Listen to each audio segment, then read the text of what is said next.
पथ पर चले जा रहे। और क्या कहा गुरुदेव विद्यासागर जी के लिए? जो सदाचार संयम का मेरू शिखर, जिनके चरणों में देवों की रहती बसर। जो सदाचार संयम का मेरू शिखर, जिनके चरणों में देवों की रहती बसर। वो गुरु मेरा विद्या का सागर महा, जिनके चरणों में झुकता है सारा जहां। वो गुरु मेरा विद्या का सागर महा, जिनके चरणों में झुकता है सारा जहां। उनके चरणों में हम भी चढ़े जा रहे, जो स्वयं मोक्ष पथ पर चले जा। नमो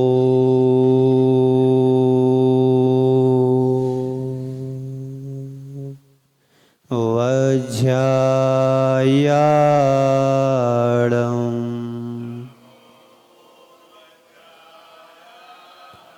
नमो लोहे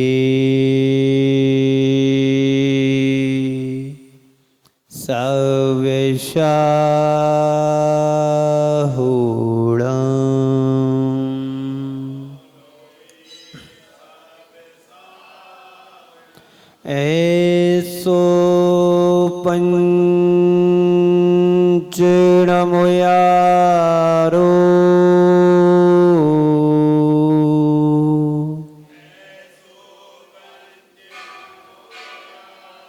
सब पावपणा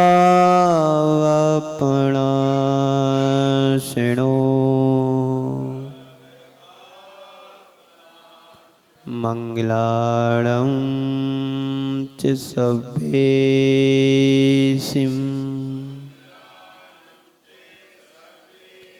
पड़वं होई मंगलम्।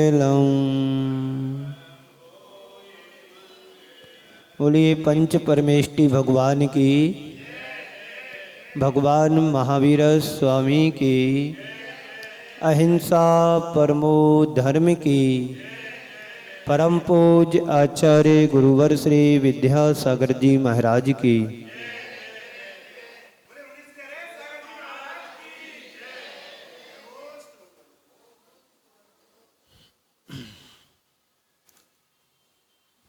ओम शांति। हमारा जीवन सपाट मैदान की तरह नहीं है। हमारा जीवन सपाट मैदान की तरह नहीं है। जीवन एक नदी की भांति है, नदी की तरह है, जिसमें अनेक मोड़ हैं, घुमाव हैं, उतार चढ़ाव हैं।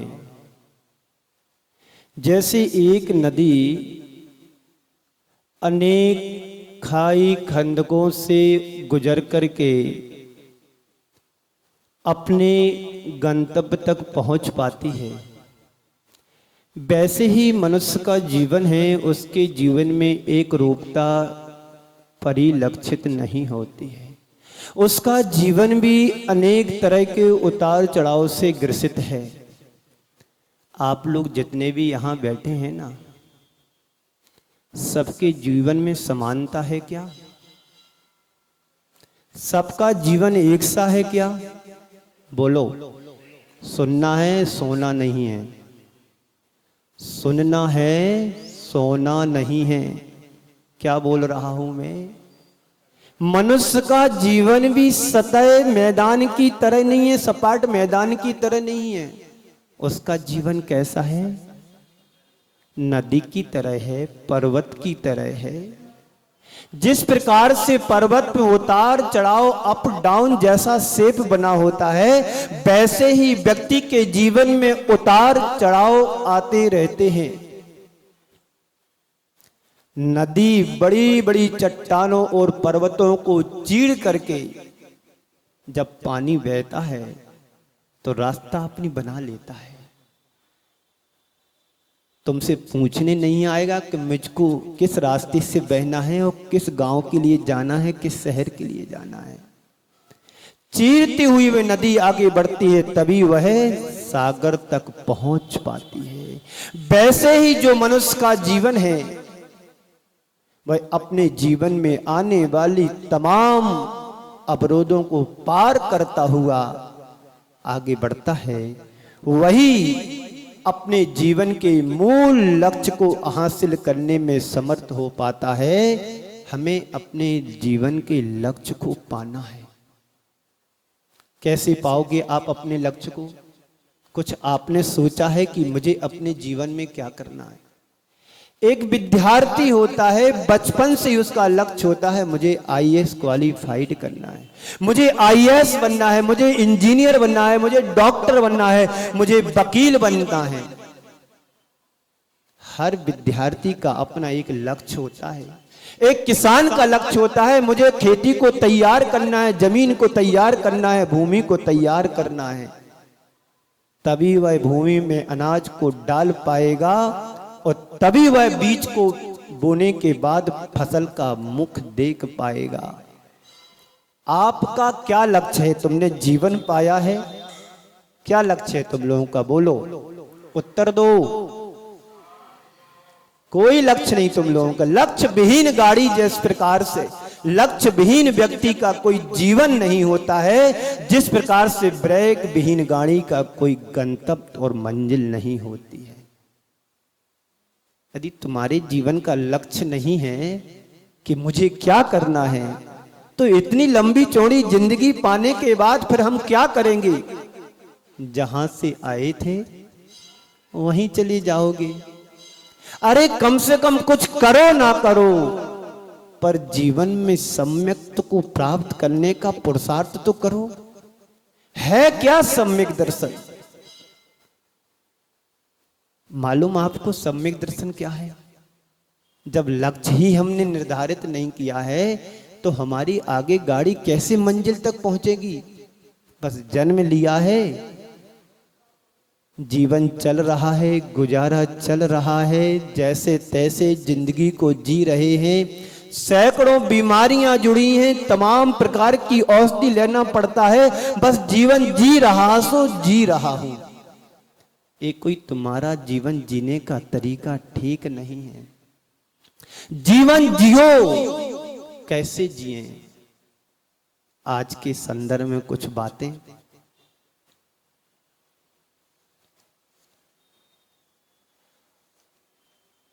प्रतिकूलता में अनुकूल व्याख्या करें। प्रतिकूलता में अनुकूलता बनाने की कोशिश करें। हर व्यक्ति के जीवन में प्रतिकूलताएं आती हैं। बोलो, आती कि नहीं आती? हमेशा तुम्हारा जीवन एक सा चलता है क्या?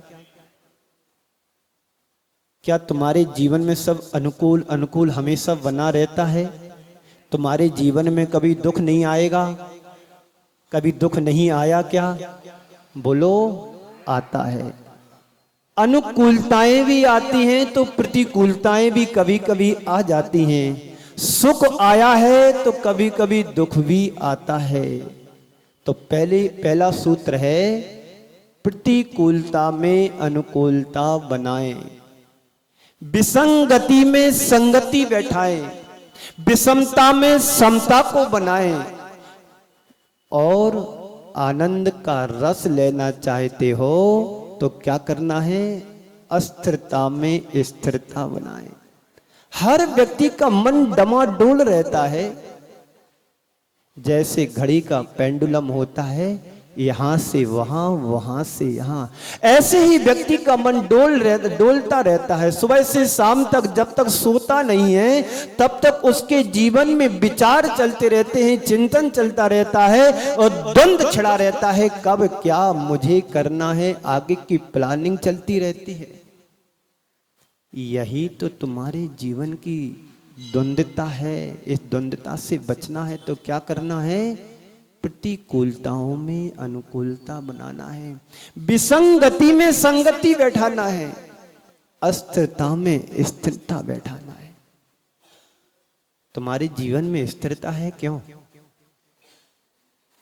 अब महाराज श्री ने तो बैठा लिया है, प्रवचन सुनना ही पड़ेगा। मन में बड़ा द्वंद्व चल रहा, प्रवचन सुनूं के जाऊं, प्रवचन सुनूं के जाऊं, प्रवचन सुनूं के जाऊं। जाओ, जिसमें तुम्हारे जीवन में निराकुलता हो वो काम तुम्हें करना चाहिए। आकुलता के साथ धर्म भी नहीं ठहरता है। आत्म को सुख है सो सुख आकुलता बिन कहिए। आत्मा का सुख कहां है, आत्मा का हित कहां है? कभी विचार किया? छेड़ाला तुम लोगों ने रट ली है, और रट नीली घोंट करके पी भी लिया है। कहीं से भी कोई पूछे कोई सी भी पंक्ति कहां की है, हाँ जी तीसरी ढाल की पहली पंक्ति है। पर जीवन में कितना पारायण किया कि आत्म को हित है सो सुख। आत्मा का हित किसमें है? क्वेश्चन किया है, प्रश्न किया है तीसरी ढाल की पहली पंक्ति में। आत्म को हित है सो सुख। इसका अर्थ तुमने समझा? आत्मा का हित कहां है? बोलो, कहां पर है? आत्मा का हित कहां है? सुख में है। सो सुख यानी वह सुख है। आकुलता बिन कहिए, उस सुख को आकुलता से रहित कहा है। भगवान के दर्शन करो तो निराकुलता से करो। दूसरा, मन में किंचित मात्र भी विचार नहीं आना चाहिए कि मैं कहां से आया हूं। जैसे ही मंदिर की देहरी पर आप कदम रखो, सारी निराकुलता तुम्हारे मन से हट जाना चाहिए। निर्विकार रूप जैसे भगवान बैठे हैं, वैसे ही हमारा चित्त होना चाहिए, निर्विकार निराकुलता से रहित, सहित, आकुलता से रहित। क्या इतनी स्थिरता हमारे मन में आ सकती है? जीवन का सही आनंद लेना चाहते हो तो अस्थिरता में स्थिरता बनाने की कोशिश करो। जीवन का मूल लक्ष्य होना चाहिए विसंगति में संगति बैठाना। क्या है तुम्हारे जीवन की विसंगति? तुमने बच्चों को जन्म दिया, जब तक बेटा या बेटी छोटी थी तुम्हारी बातों को अच्छे तरीके से मानते थे। जैसे जैसे तुम्हारे बच्चे बड़े होते गए तुम्हारी बातों को इग्नोर करते गए, वो तुम्हारी बातों को मानते नहीं है, तुम्हारी दी हुई हिदायतों को नजरअंदाज करते हैं। तो क्या करें हम? क्या बच्चों को अलग कर दें? बच्चों को अलग नहीं करना है, बच्चों के मन में बैठी हुई बातों को अलग करना है। और ये भी नहीं कर पाओगे तो तुम्हें एडजस्टमेंट करने का ही अंतिम उपचार है। विसंगति में संगति जीवन का लक्ष्य होना चाहिए। जीवन का मूल रस क्या है? विषमता में समता लाना। आप लोगों के जीवन में समता है कि नहीं? बोले है महाराज श्री, थोड़ी सी है, 50-60 ग्राम। कितना है? 50-60 ग्राम हमारे जीवन में समता है। और विषमता जिसका कोई हिसाब भी नहीं है। थोक में महाराज बस थोड़ी सी आग जलाने की जरूरत है, हम तैयार हैं। विषमता में समता लाएं। जीवन का रस तभी आएगा, जीवन का आनंद, जीवन का सच्चा आनंद क्या है? अस्थिरता में स्थिरता की अनुभूति करना। ठीक है, हमारे जीवन की स्थिरता नहीं, हमारे जीवन में अस्थिरता बनी है। अब मेरे लिए स्वीकार करना है, जैसा है तैसा है, वैसा कैसा भी हो उसको मुझे स्वीकार करना है, अपने मन को स्थिर करना है। बाहर क्या हो रहा है होने दो, मेरे हाथ में नहीं है, पर मेरे मन को कंट्रोल करना ये तो मेरे हाथ में है। हर व्यक्ति के जीवन में प्रतिकूलताएं आती हैं, हर व्यक्ति के जीवन में दुख आता है, हर व्यक्ति के जीवन में बुराइयां होती, हर व्यक्ति के जीवन में विपत्ति भी आती है। तो पहली बात क्या है? विसंगति में संगति बैठाना, प्रतिकूलताओं में अनुकूलता बनाना, दुख में सुख को खोजना और बुराई में अच्छाई देखना। यदि किसी ने कोई बात कही है तुम उसको पकड़ोगे नहीं तो बात वो तुम्हें चुभेगी भी नहीं। होता क्या है हम लोगों के साथ, कोई ने दो शब्द कहे, वो हमने उनको ग्रहण कर लिया तो अब तुम्हारे अंदर की बेचैनी बढ़ गई, तुम्हारे अंदर का दुख बढ़ गया, तुम्हारे अंदर की प्रतिकूलताएं बढ़ गई, तुम्हारे अंदर जो संगति थी वो विसंगति में बदल गई। यही होता है हम सबके जीवन के साथ। आप लोग सुन रहे हो ना? बोलो जी, आप लोग सुन रहे हो ना? जोर से बोलो जी, जोर से बोलो जी। हाँ जी। तो जीवन का मूल लक्ष्य क्या होना चाहिए? विसंगति में संगति बैठाना। अब दिन भर यही गाना गाना है, कोई भी प्रतिकूलता हमारे जीवन में आए, मुझे अनुकूल व्यवहार बनाना है, मुझे अनुकूल बर्ताव करना है, मुझे अपने जीवन में किसी तरह का तूफान नहीं लाना। बस थोड़े देर की बात है, प्रतिकूलताएं आई हैं, थोड़ी देर की बात है, अनुकूलताओं में बदल जाएगा। बस एटीट्यूड चेंज करो, सोच को बदलो, दृष्टिकोण को बदलो, सब अच्छा होगा, सब अच्छा होगा, सब अच्छा होगा। अभी रात है, थोड़ी देर की बात है, 3 बज रहे हैं, प्रभात होने वाला है। अभी रात है, प्रभात होगा। अभी अंधेरा है, बस थोड़ी देर की बात है, प्रकाश होगा, उजिला आएगा। क्या रात तुम्हारे जीवन में अंधेरा बनकर के आई तो क्या हमेशा रात रहती है? प्रकृति से कुछ हम मैसेज लें, उदाहरण लें। यदि बुखार तुम्हारे लिए आया है, बस थोड़ी देर की बात है, बस थोड़ी देर की बात है, आज की बात है, कल तो अच्छा होगा, आज की बात है, कल अच्छा होगा। आज बुखार है, कल बुखार उतर जाएगा। आज फीवर आया है, कम से कम ये सोचो फीवर ही तो आया है, मलेरिया तो नहीं हुआ है। अरे मलेरिया तो हो गया पर टाइफाइड तो नहीं हुआ। थोड़ी देर की बात है, आज बुखार है, कल अच्छा होगा। जब मैं कल अच्छा था तो फूले नहीं समाते थे। वही सोचो कि कल मैं ठीक हो जाऊंगा, कल मैं ठीक हो जाऊंगा, कल मैं ठीक हो जाऊंगा। आप लोग अभी अच्छे हो ना? बोलो जी, अभी आप लोग अच्छे हो ना? अभी आप लोग स्थिर हो ना? अस्थिरता तो नहीं है ना? अरे अस्थिर भी रहो तो स्थिरता का अनुभव करो कि मैं ठीक हूं, मैं ठीक हूं, मैं ठीक हूं। भावना युक्त करो, भावना युक्त करो, मैं सुखी हूं, मैं स्वस्थ हूं, मैं सुखी हूं, मैं स्वस्थ हूं, मैं सुखी हूं, मैं स्वस्थ हूं। दुख भी यदि तुम्हारे जीवन में आने वाला होगा, वह भी रास्ता मोड़ करके निकल जाए। क्यों? मेरी भावना में स्वस्थ हूं, मैं सुखी हूं, मैं स्वस्थ हूं, मैं सुखी हूं, मैं मस्त हूं, मैं व्यस्त हूं, मैं मस्त हूं, मैं व्यस्त हूं। इस तरह का गाना अपने रिंगटोन में डाल लो दिमाग की।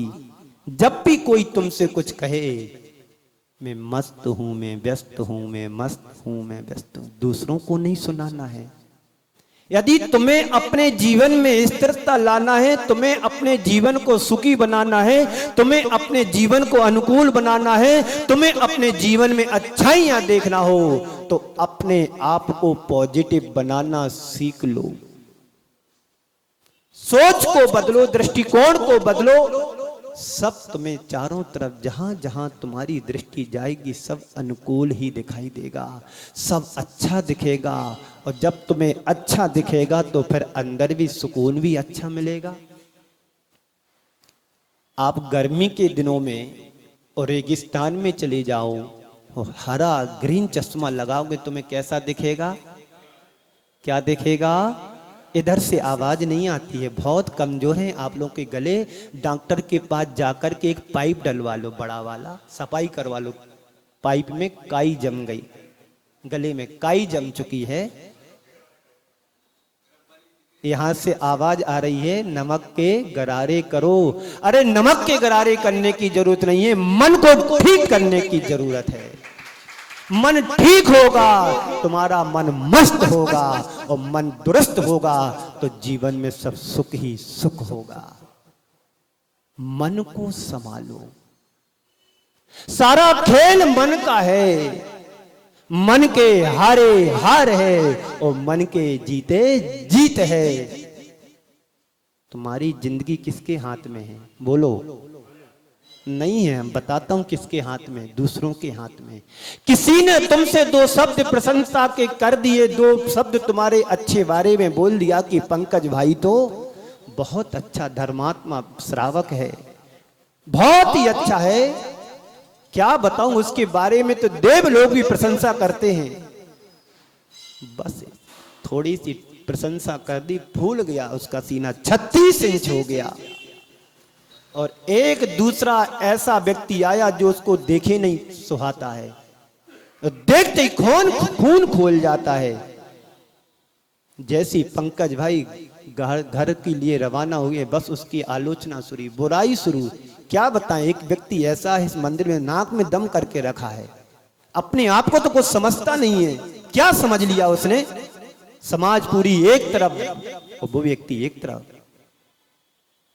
क्या हुआ? मन खौल गया, टिप्पणी की, खौल गया और प्रशंसा की, फूल गए। तो किसके हाथ में तुम्हारी बागडोर है? बोलो।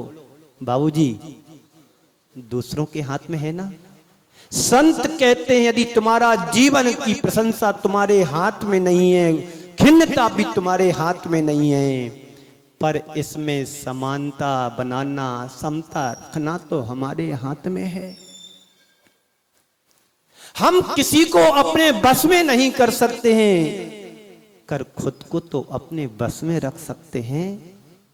बाहर के संयोगों को बदल पाना किसी के बस की बात नहीं है, पर खुद को स्थिर बनाए रखना तो हमारे हाथ में है। यही तो हमें सीखना है और क्या करना है। बहू तुम्हारे अनुकूल बर्ताव नहीं कर रही है, कोशिश करो कि जब आप उसको समझाते हैं और तुम्हारी बात नहीं मानती है तो थोड़ी देर की बात है, आज नहीं कल तो बात मानेगी, आज नहीं कल तो सुधरेगी, आज नहीं कल तो हमारी बात को मानेगी। कितना छोटा सा सॉल्यूशन है। बेटा भी तो तुम्हारा है, ये सोच लो कि बेटा मेरा है तो बहू भी मेरी है, सारी बातें क्लियर हो जाएंगी। तुम्हारी बेटी तुम्हारे साथ गलत भी बोल जाती है तो तुम उसको क्या करते हैं? मेरी बेटी है, चलो ऐसा तो बोलते रहते, नजरअंदाज करो, लेट इट गो। बस थोड़ी देर की बात है, थोड़ी देर की बात। बेटी ने कहा है, घर की ही तो है, किसी और ने तो नहीं कहा है, नजरअंदाज करो। और पड़ोसन की बेटी तुम्हारे बच्चों से कुछ झगड़ के चली जाए तो तुम्हें कैसा लगता? मैं देखता हूं अभी क्या समझ रखा है हमारे बच्चों से, औकात कहां है इनकी, कुछ बोल के जाएं। ये क्या है? प्रतिकूलता में अनुकूलता बनाना है। हर प्राणी के जीवन में कई तरह की सिचुएशन क्या होती, निर्मित होती है। ऐसी परिस्थितियां बनती हैं जो कतई उनके अनुकूल नहीं होती हैं। हमें ध्यान रखना है, परिस्थितियां मेरे अनुकूल नहीं है, पर मैं अपने जीवन को परिस्थितियों के अनुकूल बना सकें, ये तो मेरे हाथ में है। कोई मुझे गाली देके चला जाए, क्या मेरे हाथ में है? नहीं है ना। हम उनको स्वीकार ना करें, ये तो मेरे हाथ में है। कुत्ते भौंकते हैं और भौंक लेंगे 2 4 10। अभी तुम यहां से गाड़ी लेके निकलो, 8-10 कुत्ते पीछे पड़ जाते हैं, भौंकते हैं, पैर पकड़ने की कोशिश करते हैं। क्या तुम उनको रोक करके पीटते हो? जब भी कोई तुमसे गलत बर्ताव करे समझ लो कुत्ते भौंक रहे हैं, और भौंक लेंगे 2 4 10। क्या फिर झगड़ा होने वाला है? क्योंकि हमने अपनी मेंटेलिटी वैसी बना ली, कुत्ते गाड़ी लेके निकलो भौंकते हैं, उनका काम भौंकना है, तुम्हारा काम नजरअंदाज करना है। जीवन का संगीत इसी में है। जीवन का आनंद लेना चाहते हो कि नहीं चाहते? बोलो बोलो जी, जीवन का आनंद लेना चाहते हो कि नहीं? तो किसमें है जीवन का आनंद? प्रतिकूलता में अनुकूलता बनाना, विसंगति में संगति बैठाना, और बुराई में अच्छाई देखना, दुख में सुख खोजना, यही जीवन का आनंद और कुछ नहीं है। जितने भी महापुरुष हमारे हुए हैं, सबके जीवन में प्रतिकूलताएं आई हैं, महान घोर से घोर उपसर्ग आए हैं। संयम लेने के बाद, दीक्षा लेने के बाद हर महापुरुष के जीवन में उपसर्ग आए हैं, और उपसर्ग को सहन नहीं करते, पलायन हो जाते, दीक्षा को छोड़ दे तो क्या होता? उन्हीं का अकल्याण होता। पर नहीं, थोड़ी देर की बात है, थोड़ी देर की बात है, उपसर्ग आया है, टलेगा। एक राजा था, राजा एक संत के चरणों में पहुंचा। वो संत उसके बचपन के परम मित्र थे। संत के चरणों में जाने के बाद उसने निवेदन किया, गुरुदेव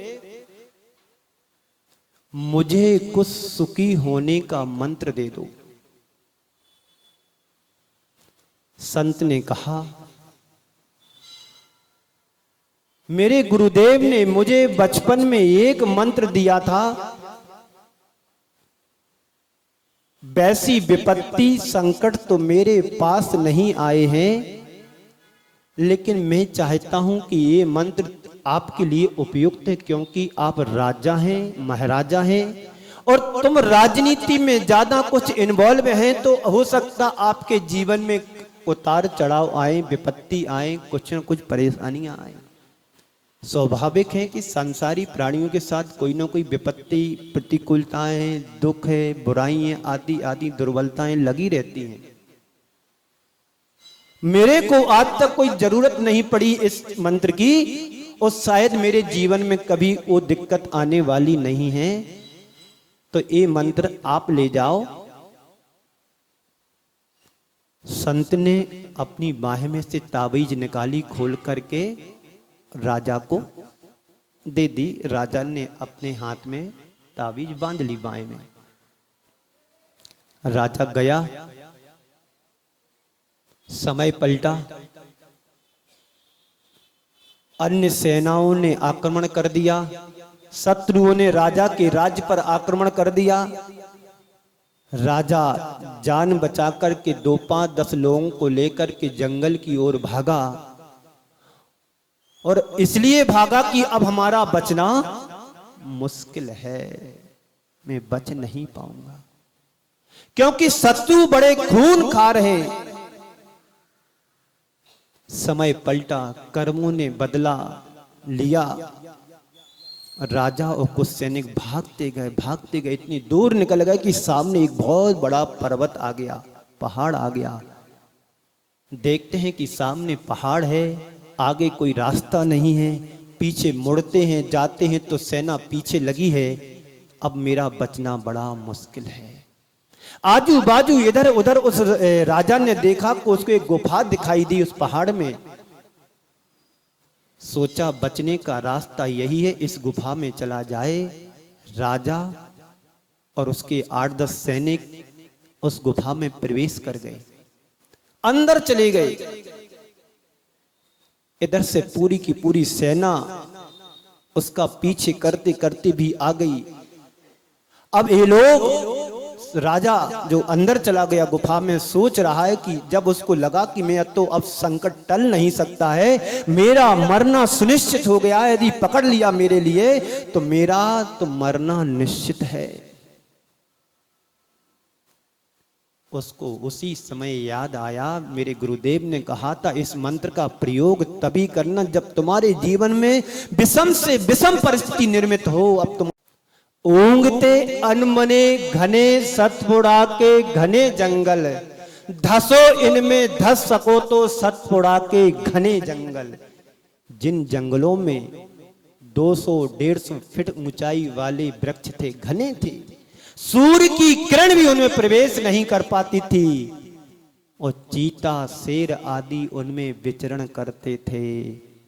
ये सतपुड़ा के जंगल, घने जंगल कहाँ हैं पता है आपको? कभी एमपी बुंदेलखंड की यात्रा पर निकलो तो ये जंगल पड़ता है होशंगाबाद जिले का पूरा जंगल, बरेली नहीं करेली तक, होशंगाबाद इटारसी के पास होशंगाबाद स्टेशन आता है, वहां से करेली तक का जो पूरा जंगल हम लोगों ने गुरुदेव के साथ विहार किया है।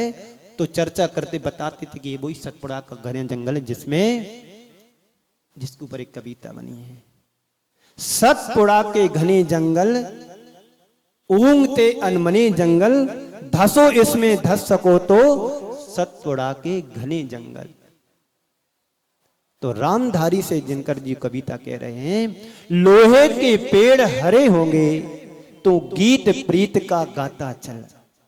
लोहे के पेड़ हरे होंगे तो गीत प्रीत का गाता चल, नम होगी ये मिट्टी जरूर आंसू के कण बरसाता चल।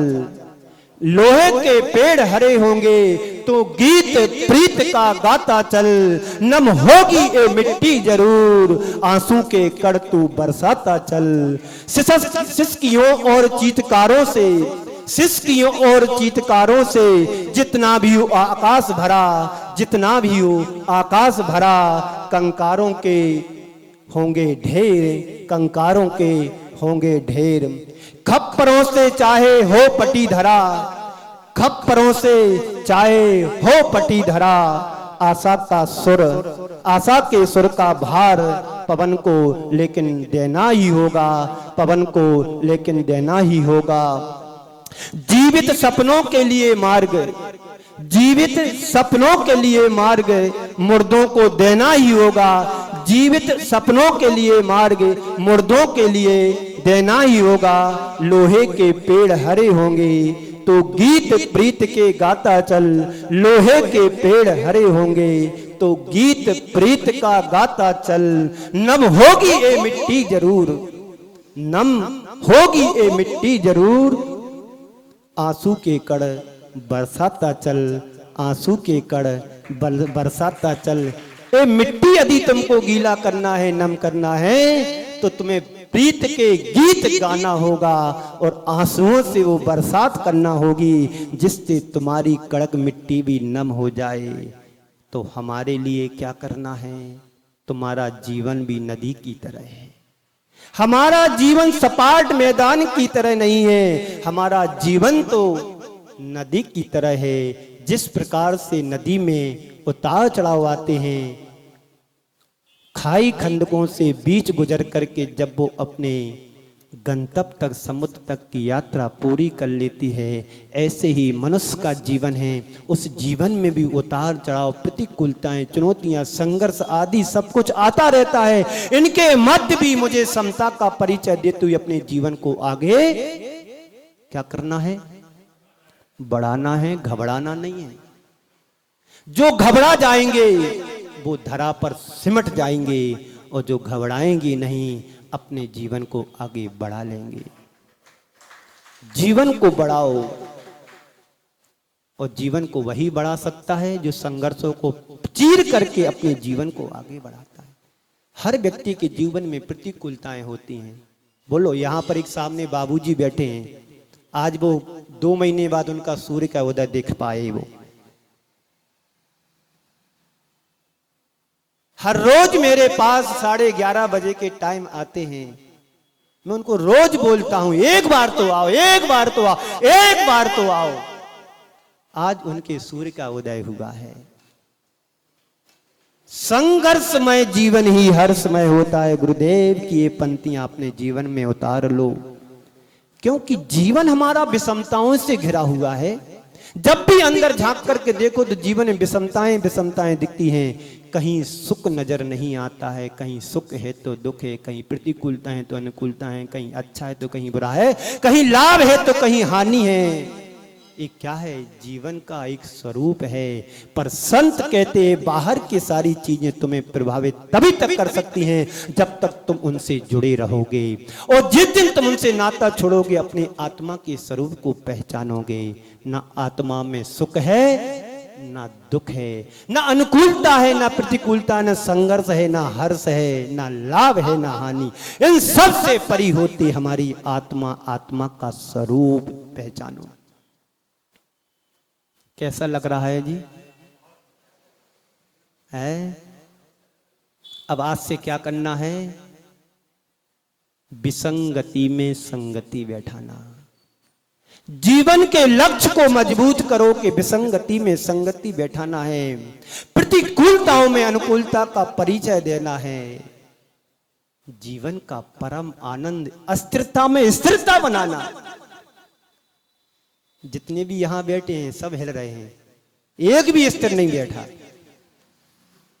परीक्षा की घड़ी तभी होती है जब तुम्हारे पैर में झिंझनी चढ़ती है, समझ लो कर्म वहां से निकल रहा है। कमर झुकने लगती, समझ लो कर्म निकल रहा है। घुटनों में दर्द निकल रहा, समझ लो कर्म निकल रहा है। जो सामने बाबूजी बैठे हैं अब रोज उनको आना चाहिए। दुख है तो सुख में बदलने का प्रयत्न करो। मेंटिलिटी ठीक करो, दृष्टिकोण को बदलो, सोच को बदलो, सकारात्मक सोचो। आया है दुख चला जाएगा। मेहमान आते हैं रुकने के लिए नहीं। रक्षाबंधन आया चला गया, एक दिन की खुशी, पर एक दिन का खुशी तुम्हारे जीवन भर आनंद से भर देती है। इसी सोच से अब अगले वर्ष फिर आएगा रक्षाबंधन, फिर आएगा। गाना तो रोज गाते हो भजन, सावन का महीना आएगा, कैसा गाते आप लोग? उसमें होगी राखी, तू बन डोर में बनूंगा मजबूत। राखी आ रही है, वो भी निकल गई। एक एक श्वास हमारी निकल रही है, पर पता है तुम्हें कि कितनी श्वासों को हमने व्यर्थ में गंवा दिया, खपा दिया। एक एक श्वास की यदि राम के नाम में तुम लेते तो तुम्हारा आज भी उद्धार हो सकता था। पर हम दिमाग कहां लगा रहे हैं? विसंगतियों में, प्रतिकूलताओं में, दुख और बुराइयों में, दुर्बलताओं में अपने जीवन को बर्बाद कर रहे हैं।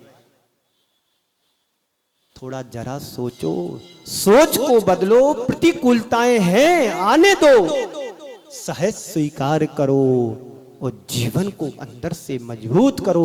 संघर्षशील अपने जीवन को बनाए, आशावादी बनो। आज के लोग आज की चिंता कम, कल की ज्यादा करते, निराशावादी बनते हैं। कल क्या होगा? अरे जो आज होगा तो कल होगा वही। आज जो अच्छा करेगा तो कल अच्छा पाएगा, और आज किसी को गाली देगा तो कल खुद गाली खाएगा। ऐसा नहीं करना है। आज पूजा करो, कल भी पूजा करूंगा, पर कल की चिंता नहीं करना। चिंतन करो कि हमारा आत्मा का हित किसमें है, आत्मा का कल्याण कैसे है। आत्म को हित है सो सुख आकुलता बिन कहिए। आकुलता सिम माही ना ताते सिमग लागो चाहिए। हम कहां लगे हैं, किस दिशा में पुरुषार्थ कर रहे हैं? दुकान और घर, घर और मकान, मकान और व्यापार और दुकान, इतनी में हमारी जिंदगी सिमट के रह गई। आत्मा का हित तो सुख में है, वह सुख आकुलता से रहित, इसलिए आकुलता मोक्ष मार्ग में नहीं है। मोक्ष मार्ग में चिंता नहीं चिंतन है, और जो चिंता से हट करके चिंतन में अपनी गति दे देता है वही व्यक्ति मोक्ष पर अपना पदार्पण कर पाता है। मोक्ष के राही हमने कर्मों से लड़ते देखा, मोक्ष के प्रेमी हमने कर्मों से लड़ते देखा, ओ लड़ते ही लड़ते मुक्ति पर जाते देखा। लड़ना है तो किससे लड़ो, कर्मों से लड़ो, दूसरों से नहीं। अंतिम पंक्ति को सुना करके विराम दूंगा, आपका समय हो गया है। भगवान महावीर कहते हैं, भगवान महावीर कहते हैं, जो दूसरों से लड़ता है वो वीर होता है, जो दूसरों से लड़ता है वो वीर होता है, और जो खुद से लड़ता वो महावीर होता है। जो खुद से लड़ता वो महावीर होता है। तो हम अपने जीवन को संघर्षशील बनाएं, आशावादी बनिए और जीवन को ऊंचा उठाइए। इसी मंगल पुनीत भावना के साथ पूज्य गुरुदेव के चरणों में नमन अर्पित करती है मैं अपनी वाणी को विराम देता हूं। बोलिए परम पूज्य आचार्य गुरुवर श्री विद्यासागर जी महाराज की। 2 मिनट, 1 मिनट तुम्हारे जीवन का बहुत सफल आनंद बनाएगा, सुफल आनंद बनाएगा कि यात्रा मंगलमय होगी। बोले मुनि श्रेय सागर जी मुनिराज की। बंधु, गुरुदेव ने कितने अच्छे से बताया कि संघर्ष में जीवन ही हर्ष में जीवन है। आप देखें कि कोई व्यक्ति अगर माउंट एवरेस्ट की चोटी पर चढ़ता है, अगर वो रास्ते से जाता है, एक एक मुश्किलों को पार करते हुए जाता है, तो जब पहुंचता है तो उसके चेहरे पे क्या आनंद होता है, विजयी वही होता है। और दूसरा, यदि सीधा हेलीकॉप्टर से उतरता है तो उसको क्या पता चलता है कि रास्ता क्या होता है। तो जीवन का आनंद लेना है तो संघर्ष में जीवन ही हर्ष में जीवन है। बहुत ही सुंदर आज गुरुदेव ने बताया।